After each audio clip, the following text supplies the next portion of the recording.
Ndray-mbava makasika ny vaovon'ny fahasalamana mba hanakaikezana hatrany vahoaka ary ihany koa hanamorana izy ireo ny fanatonana ireny toeram-pitsaboana ireny mba ahafahana mahazo fitsaboana tsara kalitao ihany koa dia naorina ny ivotoeram-pitsaboana fototra faharoa CSBII sy Antsahamamy ny maraina teo ary notokanana tamin'ny fomba ofisialy ity ivotoerana ity tombony lehibe ho an'ireo mponina tsy lavitra an'izany foibe fitsaboana izany ny fisian'ity toerana ity satria dia manamaivana ny fahasahiranany ny fisiana fotodrafitrasa tahaka izao.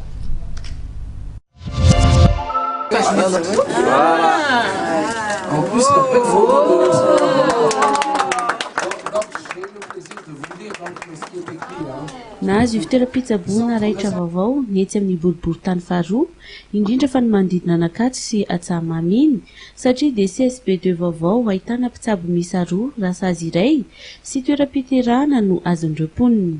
Manana fitaovana raitra toy ny fandriana sy table d'accouchement ity ivotoerana vaovao ity. Ny fitaovana dia ny ministeran'ny fahasalamana no nanome ny fitaovana. Azo ambara fa isan'ny toby fahasalamana ary fomba raha ny sehatry ny CSBII ity toerana ity.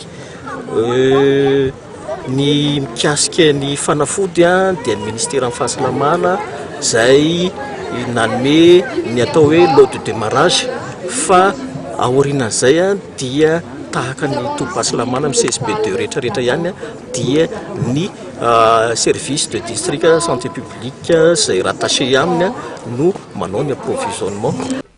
Androany moa no nanokarana tamin'ny fomba ofisialy ity ivotoerana ity izay natrehan'ny ministry ny fahasalamam-bahoaka, ny ministry ny fianarana ambony sy ny fikarohana ara-tsiansy, ny ambasadany Afrika Atsimo ny aseto Madagasikara izay viana ahitana ity ivotoerana ity.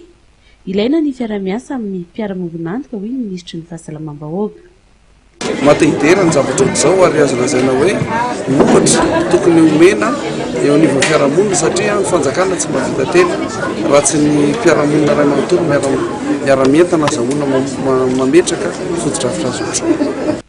Miisa 4,4 moa no azo tombotsoa amin'ity fisokafa n'ity CSBII ity izay vokatry ny fiara-miasa ny fanjakana niaraka tamin'ny orinasa aksiana sy ny fondation Telma ary ny ambasadany Afrika Atsimo ho mariky ny fanamariana ny Nelson Mandela.